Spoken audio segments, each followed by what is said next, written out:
Third unit है ये आपका। देखो इसमें case study, orchid company. Orchid एक फैमिली ऑन बिजनेस है, मतलब ये जो बिजनेस को शुरू करने वाली एक फैमिली थी जो दिल्ली के अंदर लोकेटेड है, और इसका बिजनेस क्या है, फ्लोरल बिजनेस, मतलब फूल बेचने का बिजनेस है। Has been in operation since 1986। Over the years, Orchid has evolved into one of India's largest full service flower wholesaler। यानी ये फूल बेचने वाली कंपनी लेकिन होलसेलिंग में बिजनेस करती है और पूरे इंडिया में ये काम कर रही है। They maintain 2 warehouse facilities, यानी 2 इसके गोडाउन है, a retail store and office and a fleet of 15 delivery vehicles. 15 vehicles है जो डिलीवरी करते हैं फ्लावर्स की। द कंपनी, उसके 2 अलग अलग जगह पे लोकेशन है, एक सुब्रतो पार्क और दूसरा है द्वारका के अंदर। ये दिल्ली में आया है, वो द्वारका यहाँ का नहीं। 5 एम्प्लॉइज फ्रॉम द रिमोट,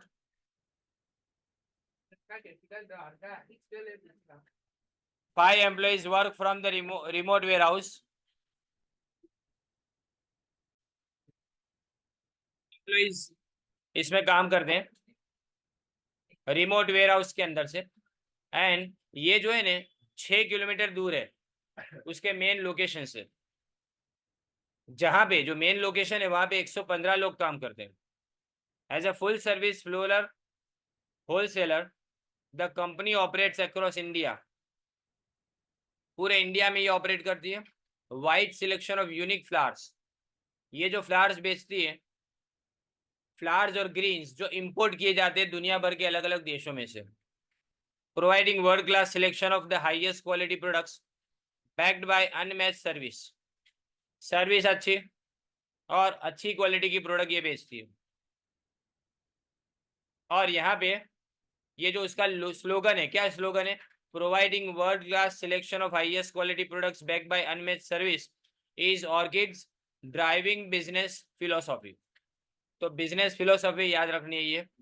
दे भाई लोयल कस्टमर बेस, यानी उसके कस्टमर बहुत वफादार है। लोयल का मतलब across the Indian subcontinent, यानी पूरे भारत में। The culture, according to the human resource manager Shreyas Shah at Orchid, the culture of the organisation, ध्यान देना ये इंपॉर्टेंट है। Casual culture, fast paced, pleasant and team spirited, यानी 4 क्वालिटी है। कैजुअल का मतलब बहुत ज्यादा काम का स्ट्रेस ना रहने वैसा। फास्ट पेस यानी काम जल्दी हो ऐसा। प्लेजेंट यानी खुश मिजाजी काम करने वाले लोग हैं। और टीम स्पिरिटेड, लोग मिलजुल के काम करते हैं। अकॉर्डिंग टू श्रेयस साहब, ये श्रेयस साहब कौन है इसके अंदर, ह्यूमन रिसोर्स मैनेजर है। Employees are willing to help one another, एक दूसरे की मदद करते रहते हैं।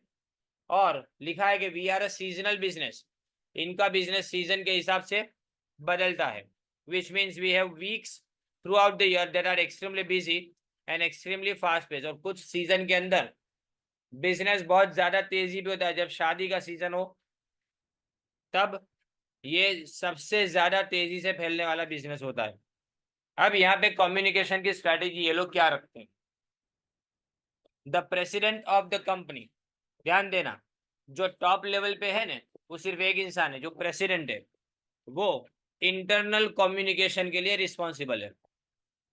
For the corporate updates and smaller brainstorming stations, the company uses employ engagement in planning and problem solving. The president encourages open communication. अब इसका मतलब क्या, ओपन कम्युनिकेशन का मतलब किसी को भी अपनी कोई भी राय देने के लिए रोक टोक ना हो, इसको ओपन कम्युनिकेशन बोलेंगे। Orchid relies on a mix of formal planned employee communication and informal employee communication practices। 2 तरह के कम्युनिकेशन साथ में चलते हैं। फॉर्मल कम्युनिकेशन भी है, इनफॉर्मल कम्युनिकेशन भी है। फॉर्मल कम्युनिकेशन यानी क्या, फॉर्मल का मतलब जो चेन ऑफ कमांड को फॉलो करे, जिसको जो बात बतानी है उसके सिवा दूसरे किसी को बात आप नहीं बता सकते। जो आपके सर्विस रूल के अंदर लिखा है उसी आदमी को आप वो बात बता सकते हो, ये हो गया फॉर्मल कम्युनिकेशन। जो हायरार्की यानी लेवल को फॉलो करे, स्टेप बाय स्टेप जाए वो फॉर्मल, लेकिन इनफॉर्मल यानी चाय के टेबल पे होने वाली बातें। इनफॉर्मल कम्युनिकेशन में कोई कमांड नहीं होता, कोई डायरेक्शन नहीं होता, जिसको जो बात करनी है वो बात कर सकते। तो यहाँ पे दोनों का मिक्सचर है, फॉर्मल कम्युनिकेशन भी है, इनफॉर्मल कम्युनिकेशन भी है। Informal communication is more frequently use, ज्यादा यूज किया जाता है informal, and characterized by an open door policy where employees are encouraged to speak freely and voice opinions or concerns to company management। ये लोग क्या करते हैं, कंपनी के मैनेजमेंट को जो भी उसके बारे में आवाज उठाना हो या जो भी उसकी खामियां खूबियां दिखानी हो वो सीधे बता सकते हैं। ऐसा उसके लिए ये इस तरह के इंतजाम वहां पे किए गए। According to Shreya Shah, the best way to learn about problems or inefficiencies is to speak to the employees। Underline करो ये, सबसे ज्यादा अच्छा तरीका कौन सा है, एम्प्लॉय से बात करो, तो तुमको पता चल जाएगा कि तुम्हारे ऑर्गेनाइजेशन में क्या खामियां है क्या खूबियां है। They know what will work best in their job, उनको पता है कि उनके काम में सबसे अच्छा क्या है, एंड वो सजेशन भी देंगे आपको इम्प्रूवमेंट करने का। At Orchid many business decisions are discuss with the employees. Decisions are first discussed at quarterly, underline, quarterly corporate update meeting। 3 महीने के अंदर, क्वार्टरली यानी 3 महीने में एक बार मीटिंग की जाती है, वो अपडेट के लिए मीटिंग की जाती है, उसमें पहले डिस्कस किए जाते हैं, जहां पे प्रेसिडेंट डिस्कस करता है बिजनेस के रिजल्ट्स को या स्ट्रेटेजिक यानी आने वाले फ्यूचर के प्लान्स के बारे में। Later smaller discussion groups are form to brainstorm ideas. अब इसका मतलब क्या, टू ब्रेनस्टॉर्म आइडिया का मतलब क्या, कि आपके पास जो भी आइडिया है ना वो सब दो, चाहे बेवकूफी जैसा लगे ना तो भी आइडिया आप बोलो। ब्रेनस्टॉर्म का मतलब हजारों आइडियाज आएंगे, उसमें से सिर्फ एक काम का होगा, पर जैसे भी तुच्छ आइडिया हो ना वो भी आप बोलते जाओ, जैसे भी हो, राइट। बेकार है ये, आप देखोगे भी आप है ना ये इसके बाद में जब आप पढ़ेंगे ना तो टाइप्स ऑफ क्रिएटिव आइडियाज एक क्वेश्चन आएगा, उसके अंदर ब्रेनस्टॉर्मिंग है ना, उसकी एक मेथड है क्रिएटिव आइडिया को लाने के लिए। याद रखो कई बार माइंड में ऐसी ऐसी चीजें आती है ना कि जो बिल्कुल भी प्रैक्टिकल नहीं होती, लेकिन उसी के अंदर से कई बार फ्यूचर का पाथ बनता है, फ्यूचर का रास्ता बनता है। ये ब्रेनस्टॉर्मिंग हुआ। डिस्कस कंसर्न्स और ऑफर सजेशन, कंसर्न यानी जो चिंता के विषय है वो उसके बारे में सीखा जाए। An example of an issue that was addressed through brainstorming session included streamlining procedures to improve productivity। यानी प्रोसीजर को बराबर से स्टेप बाय स्टेप करो जिससे तुम्हारी प्रोडक्टिविटी मतलब उत्पादकता बढ़े। Also when the company was feeling the stress of outgrowing their current warehouse. Problem ये है कि उनके पास जो वेयर हाउस है ना वो वेयर हाउस उनको छोटा पड़ रहा है, उनको ऐसा लगता है कि हमको इस वेयर हाउस को बढ़ाना चाहिए। तो ये क्या करेंगे, brainstorming sessions were had to discuss the implication यानी effect of moving to a new location or splitting the business and the impact these issues would have on the cash and carry customers। अगर मैं ware house को बदल दूं या तो ware house को मैं दूसरी जगह पे शिफ्ट कर दूं या वेयर हाउस को स्प्लिट यानी आधे आधे प्रोडक्ट के अंदर डिवाइड कर दूं, तो इससे क्या इफेक्ट पड़ेगी। याद रखो कस्टमर पहले कौन सी दुकान पे जाएगा, जिसको वो पहचानता है। तुमने आधा बिजनेस यानी कुछ बिजनेस को दूसरी जगह पे शिफ्ट कर दिया तो नुकसान क्या होगा कि पहले जो कस्टमर आता है वो पहले तुम्हारे वेयर हाउस पे आएगा, पहले पुराने वाले, वहां पे उसको पता चला कि जो प्रोडक्ट लेने वो आया वो यहाँ पे तो है नहीं, तो कैश एंड कैरी कस्टमर यानी पैसा देके तुरंत खरीदने वाला कस्टमर, ऑनलाइन ऑर्डर देने वाला नहीं। तो ऐसे कस्टमर के ऊपर क्या इफेक्ट पड़ेगी ये सोचना है। Face to face communication is encourage because questions can be thoroughly answered and additional question can be fielded in a dialogue. सामने सामने बैठ के अगर सवाल पूछे जाए, जवाब लिए जाए उनसे, तो सवाल के जवाब के ऊपर से और सवाल निकलेंगे, तो ये अच्छा है आपके लिए। Other forms of communication the company uses to keep employees informed and engaged in the operation of the business include monthly printed newsletters, the quarterly corporate update meetings with supervisors, managers, posters throughout the facility, email and attachment to pay slips। ये जितनी भी चीजें हैं ना वो अलग अलग information newsletter अपने भेजेंगे मंथली, महीने महीने में, जो कॉर्पोरेट रिजल्ट आते हैं ना 3 3 महीने के उसको अपने डिस्ट्रीब्यूट करेंगे, मीटिंग के बारे में अपडेट करेंगे, ये सब उसके साथ में किया जा रहा है। ये फॉर्मल है, ये सब चीजें जो बताई ना मैंने वो फॉर्मल है। उसके बाद में these more formal communication strategies are used to make announcement and provide business results. News of upcoming event, changes to benefit, health and safety news, and other information that affects everyone in the company, supervisor and manager meetings, coupled with the president's message in the corporate address. क्या होता है corporate address? Corporate address यानी सारे employees को सामने बिठा के जब जो मेन प्रेसिडेंट है जब बात करेगा उसको कॉर्पोरेट एड्रेस बोलेंगे. एनकरेज टू वे कम्युनिकेशन, लेकिन हर जगह पे जो इवन समझो कि टॉप एग्जीक्यूटिव भी है ना, वो भी किसके बारे में बात करेंगे? वो भी हमेशा टू वे कम्युनिकेशन, यानी आपको भी सवाल पूछना है. According to Shreyas Shah, we encourage employ feedback, suggestion and opinions. It is what keeps our employees engaged. Communication यानी हम उनसे हमेशा फीडबैक मांगते हैं, उनसे पूछते हैं कि उनको क्या चीज़ अच्छी बुरी लगती है. वो कम्युनिकेशन प्रैक्टिसेस में change depending on the situation at hand for immediacy of the information and the impact it has on the business and employees. For example, a reminder about benefit coverage can be communicated through the newsletter and postings because this information is straightforward and does not require a reply from the employee. कई बार क्या मैं सामने बिठा के हर चीज नहीं बोलूंगा, मैं आपको खाली एक मैसेज भेज सकता हूँ जिसके अंदर मैं लिख दूं कि ये चीज आपको करनी है, जिसका रिप्लाई मुझे नहीं चाहिए, वो करना है या नहीं करना है वो खाली इन्फॉर्मेशन है, जिसके लिए मुझे रिप्लाई की जरूरत ना हो, तो ऐसी चीज को हम डायरेक्टली न्यूज़लेटर से भेज सकते हैं, ऐसा बोला गया. Situation in which feedback is requested from employ will require more face-to-face communications. Communication practices contribute to knowledgeable and engaged employees. When employees feel like they matter to the company and that their job is important to the company's success, then they will work harder as a team for a common goal. जब employees को लगेगा कि जहाँ पे face to face communication होता है और उनको लगता है कि वो भी कंपनी के लिए मैटर करते हैं, उनकी भी कोई पहचान है कंपनी के अंदर, उनसे भी पूछा जाता है, तो वो एक टीम की तरह से ज्यादा काम करेंगे. क्योंकि जब तक एम्प्लॉय को पूछेंगे नहीं, कोई भी काम के लिए पूछेंगे नहीं, तो उनको ऐसा लगेगा कि ऑर्गेनाइजेशन के अंदर वो दिल लगा के काम नहीं कर पाएंगे. Orchid does not formally evaluate its employee communication practices at this time. On analyzing the case study, the following observations were made. तो कौन से ऑब्जर्वेशन किए गए? The building blocks of organisational structure and communication. क्या होता है building blocks? याद है ना? बिल्डिंग ब्लॉक्स में स्टार्टिंग में है आपके क्वेश्चन. देखो मैं बता दूं एक बार वापस, ये सब आपको पता है, पूरा यूनिट आता हो ना तो ये केस स्टडी तुम समझ पाओगे. पूरा यूनिट पढ़ लो ने, उसके बाद में आपको ये केस स्टडी समझ में आएगी. अभी मैं आपको इसके क्वेश्चन आंसर भी बता रहा हूँ केस स्टडी के.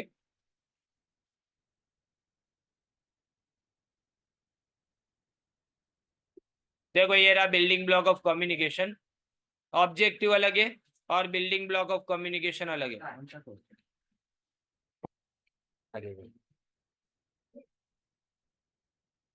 इसमें कम्युनिकेशन में बिल्डिंग ब्लॉक्स में आता है chain of command. Chain of command का मतलब क्या? कौन किसको ऑर्डर देगा वो. स्पैन ऑफ कंट्रोल यानी एक इंसान कितने लोगों को कंट्रोल कर पाएगा, वो स्पैन ऑफ कंट्रोल में आता है. सेंट्रलाइजेशन यानी कितनी अथॉरिटी टॉप लेवल पे सेंट्रलाइज्ड है और कितना लोगों को काम सौंपा गया है. जितना ज्यादा काम सौंपा जाएगा उतना आसानी से काम हो पाएगा. कम्युनिकेशन आसान है. स्पेशलाइजेशन, हर चीज में स्पेशलाइजेशन, तो कम्युनिकेशन में भी स्पेशलाइजेशन. जिसको जो काम दिया गया वो वही काम करेगा. कम्युनिकेशन में लेटर लिखने वाला, ईमेल लिखने वाला सब अलग अलग होते हैं, क्योंकि लेटर की लैंग्वेज अलग होती है, ईमेल की लैंग्वेज अलग होती है. फिर फॉर्मलाइजेशन, इसका मतलब स्टेप बाय स्टेप जो रोल्स एंड पोजीशन डिफाइन करने की होती है वो करने वाला. तो ये तुम्हारे बिल्डिंग ब्लॉक्स है कम्युनिकेशन के, जो ऑर्गेनाइजेशन को बनाते हैं. अब इसको अपने यहाँ पे देखना है. देखो ये केस स्टडी के अंदर the building blocks of organisational structure and communication. The organisation, अब पहली बात तो ये ऑर्गेनाइजेशन कैसे बना हुआ है. देखो ये ऑर्गेनाइजेशन में टॉप लेवल पे सिर्फ एक एग्जीक्यूटिव है, जो कौन है? President of the company. ये पिरामिड स्ट्रक्चर है, बराबर. उसके हाथ के नीचे काम करता है एचआर यानी ह्यूमन रिसोर्स मैनेजर, बराबर. उसके बाद में 100 से ज्यादा एम्प्लॉइज काम करते हैं. तो ये पिरामिड स्ट्रक्चर हो गया, ट्राइंगल जैसा स्ट्रक्चर. अब कंपनी के पास दो अलग अलग लोकेशन पे यूनिट्स है और एक वेयर हाउस है. कंपनी के पास कैसी पॉलिसी है कम्युनिकेशन करने की? Open and transparent communication policy और अच्छा वर्क कल्चर है. फॉर्मल इनफॉर्मल दोनों नेटवर्क को यूज किया जाता है. लेकिन कंपनी ज्यादा किस पे डिपेंड करती है? इनफॉर्मल कम्युनिकेशन पे ज्यादा डिपेंड करती है। कंपनी फोकस करती है इंटरपर्सनल, दो इंसान बातचीत करके सारे प्रॉब्लम्स को सॉल्व करे उसके ऊपर। ब्रेनस्टॉर्मिंग के ऊपर ये डिपेंड करती है। ब्रेनस्टॉर्मिंग अभी मैंने समझाया कि एक प्रॉब्लम के इतने सॉल्यूशंस बताओ, चाहे कोई भी तरह का सॉल्यूशन हो, सही लगे कि गलत, पर बताते जाओ। जितने दिमाग में आइडियाज आते उतना ज्यादा अच्छा। हर आइडिया के सामने किसी को बोलना कुछ नहीं है, किसी को ऑब्जेक्शन नहीं उठाना है, सारे आइडियाज लिख लो। उसके बाद में उसमें से जो आइडिया प्रेसिडेंट को और सारे मेंबर को सबसे बेस्ट लगे उसको अप्लाई करो। और इसका जो वर्क शेड्यूल है ना, वो ज्यादा बिजी कब होता है? जब सीजन फेस्टिवल्स की और मैरिज की होती है तब। सजेशन और फीडबैक हमेशा लिया जाता है एम्प्लॉय से। अब इसके क्वेश्चंस है, पेज टर्न करें आप। ये रहा। Based on the case study of orchid, discuss the following question. पहले पूछा गया कि इस ऑर्किड है स्मॉल और लार्ज कंपनी। इसको लार्ज कंपनी क्यों बोल सकते हैं? क्योंकि पूरे पैन इंडिया, पूरे इंडिया के अंदर वो चल रही है, इसकी वजह से इसको लार्ज कंपनी बोल सकते हैं। फैमिली ऑन बिजनेस है और प्रोमिनेंट बिजनेस, सबकी रिक्वायरमेंट पूरी कर सके इतना बिजनेस इनका है, इसलिए इसको लार्ज कंपनी मान सकते हैं।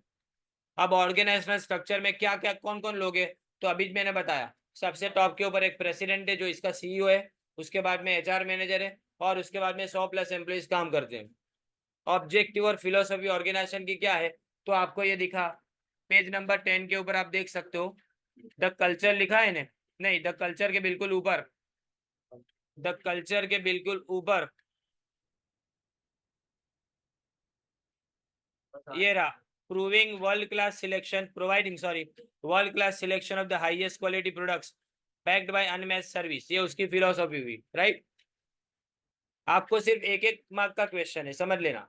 केस स्टडी के ऊपर से सिर्फ 1 मार्क का क्वेश्चन है। और रिमेंबर, आपको केस स्टडी ऊपर लिख के जाएगी, लिख के दी जाएगी, उसके बाद में आपको नीचे 3 क्वेश्चन दिए जाएंगे, 4 क्वेश्चन दिए जाए, आपको टोटल 14 क्वेश्चन दिए जाएंगे। उसमें से कोई भी 7 आंसर आपको लिखने, चौथा क्वेश्चन ऐसा है।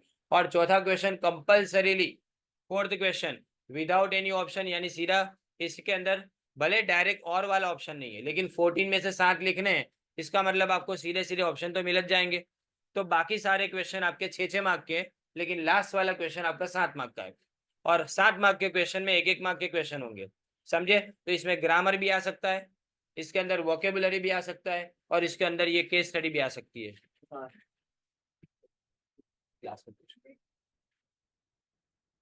फिर उसके बाद देखो, what are the various forms of communication employed in the organisation. तो 2 तरह के मिक्स है, फॉर्मल भी है, इनफॉर्मल भी है, और ओपन डोर पॉलिसी रखी जाती है कम्युनिकेशन के लिए।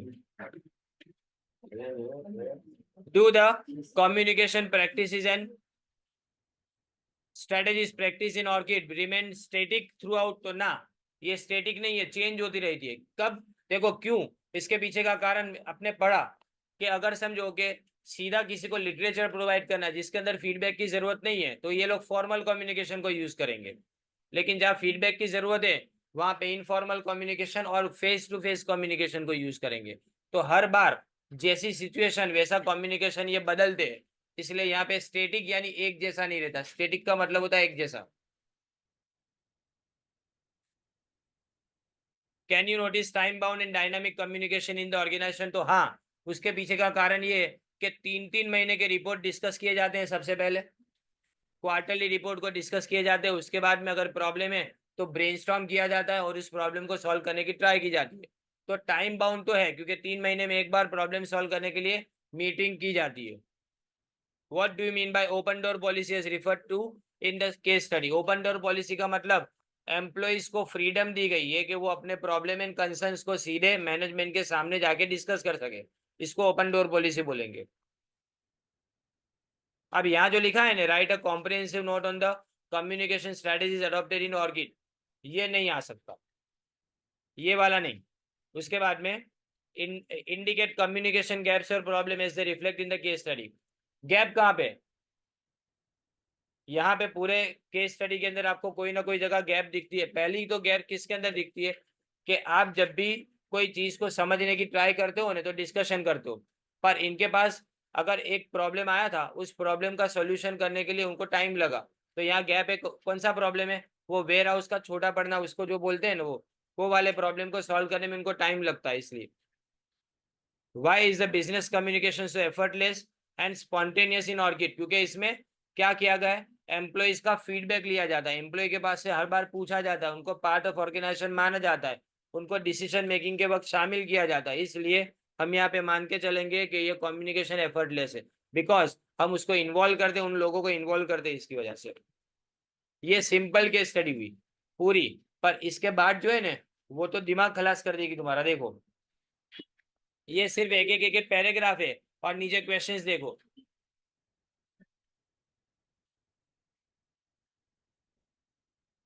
क्या लिखा है, shloka set down with a set of spreadsheet data. बराबर से ध्यान देना, इसमें आपको 3 क्वेश्चन पूछे एग्जैक्टली सेम, इसी तरह की सिचुएशन आ सकती है। अगर आपको समझो कि केस स्टडी के सामने 7 क्वेश्चन दूसरे मिल जाते हैं कि जो केस स्टडी के बिना कर सकते हो, तो वेल एंड गुड है, उसका तो कोई सवाल नहीं आता। लेकिन अगर सबके सब इसी के ऊपर से पूछे जाएंगे, इसलिए मैं तैयारी करा रहा हूँ।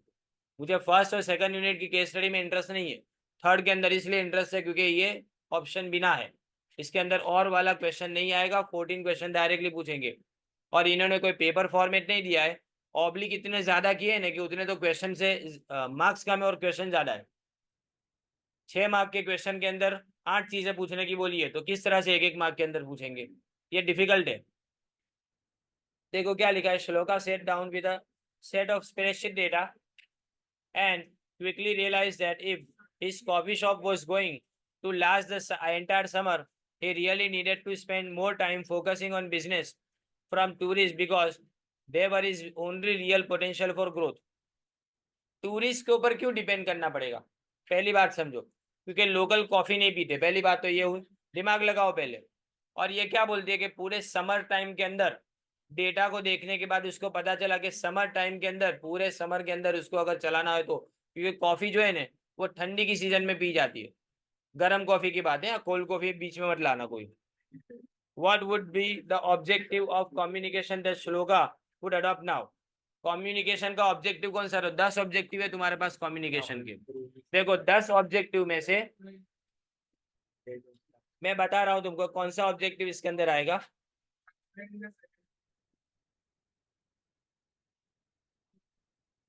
देखो 2 चीजें, एक तो प्रमोट सोशलाइजेशन है, अचीविंग गोल्स है, एंड उसके बाद में इम्प्रूविंग लास्ट वाला इंडस्ट्रियल रिलेशन, लोगों के साथ में मेल जोल बढ़ाना, ये आएगा। क्योंकि जो टूरिस्ट आएंगे उनके साथ में जब तक अच्छी तरह से कम्युनिकेट नहीं करेंगे तब तक उनको पता नहीं चलेगा कि यहाँ पे अच्छी चीज मिलती है।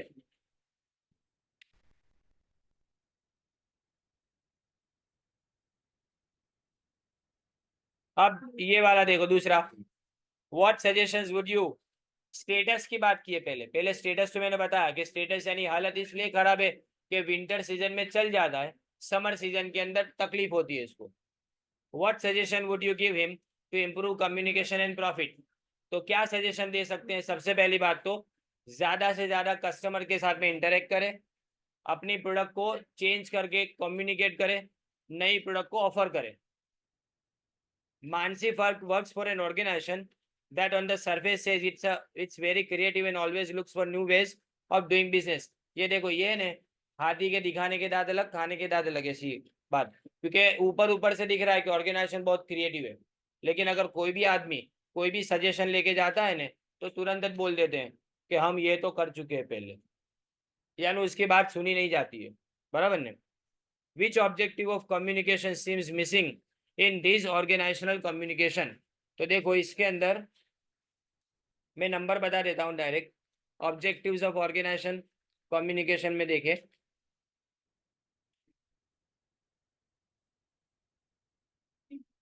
पहली बात सोर्स ऑफ मोटिवेशन नहीं है इसके अंदर, एंड फ्रेंडली एटमोस्फियर यानी सोशलाइजेशन नहीं है। ये 2 ऑब्जेक्टिव इसके अंदर नहीं देखने को मिल रहे हैं। पेज नंबर 4 के ऊपर है ये ऑब्जेक्टिव्स।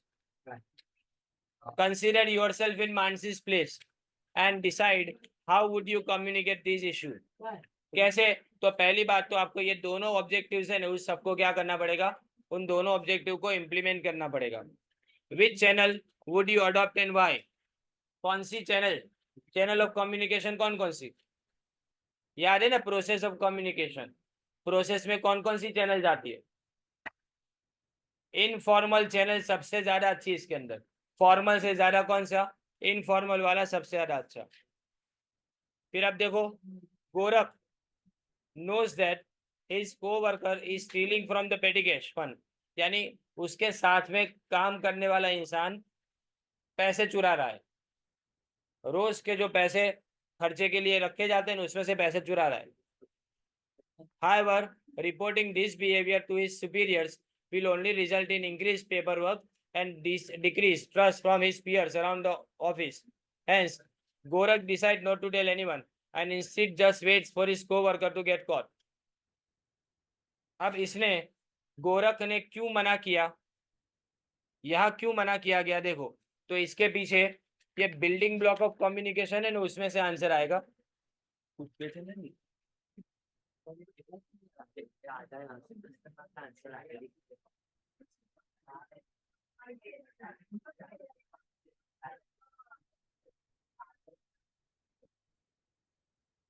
इसीलिए मैं बता रहा हूं,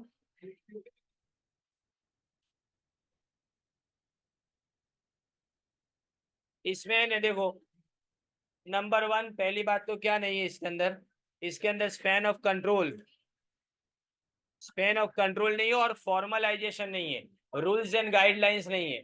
इसकी वजह से यहाँ पे है ना, किसी को रिपोर्ट करना हो तो क्या करना चाहिए उसके बारे में गाइडलाइन नहीं है। Which demerit of formal communication does Gorakh's decision indicate, कौन सा डीमेरिट इसके अंदर आता है, तो फॉर्मल कम्युनिकेशन के डीमेरिट आपको देखने पड़े, ये रहे, डिले इन कम्युनिकेशन, बराबर, क्या आएगा इसके अंदर, डिले इन कम्युनिकेशन, ये demerit. Should Gorakh adopt written formal channel of communication और informal oral channel of communication to report the matter, उसको कौन सी चैनल यूज करनी चाहिए, तो सिर्फ लिख के बात करनी चाहिए, उसको बोल के बात नहीं करनी चाहिए, लिखेगा तो किसने रिपोर्ट किया वो रिकॉर्ड में रहेगा, इसलिए उसको फॉर्मल कम्युनिकेशन चैनल को यूज करना चाहिए। अब last one, when Mayank interacts with various stakeholders in his company, he is always very even handed and treats everyone the same. In fact, people often remark at how consistent his communicative behavior is with all people. Which building block of organizational communication does Mayank follow? अब यहाँ पे आपको building block बनाना, exactly है ना, यही पूछेंगे आपको है ना, ऑब्जेक्टिव और बिल्डिंग ब्लॉक और डीमेरिट ऑफ फॉर्मल कम्युनिकेशन, ये वाले डायरेक्ट जो क्वेश्चन है ना वही पूछेंगे, सजेशन देना नहीं पूछेंगे आपको, क्योंकि एक बात समझ लो, अभी भी है ना 60% से ज्यादा लोग गुजराती मीडियम से पढ़ते हैं वहां पे, तो इसका मतलब उनको लिए ये बहुत डिफिकल्ट हो जाता है, वो लोग सब समझते हैं, जानते हैं और इसी के हिसाब से पेपर निकालते हैं, फिर भी अगर खराब जाते हैं ना पेपर तो तुम्हारी गलती है। अब बिल्डिंग ब्लॉक ऑफ कम्युनिकेशन में कौन सी चीज नहीं है,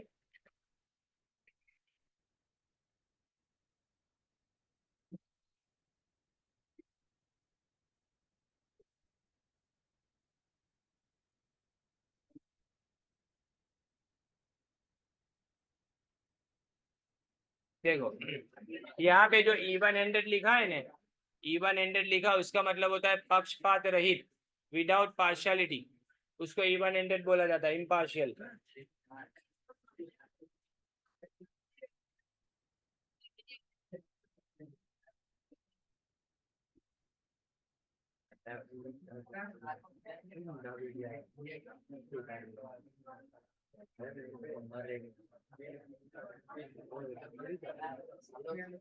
इसमें चौथा आएगा स्पेशलाइजेशन, बिल्डिंग ब्लॉक में स्पेशलाइजेशन, क्योंकि कम्युनिकेशन करना इसको अच्छा आता है, क्योंकि वो उस कम्युनिकेशन के अंदर स्पेशलिस्ट है।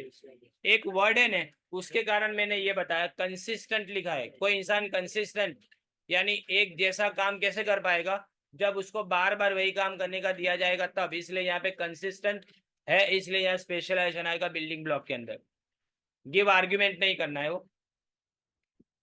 अब ये तो मैकडोनल्ड बर्गर वाला भी है, ये तो देखो, ये नहीं करना है, बिल्कुल नहीं करना है।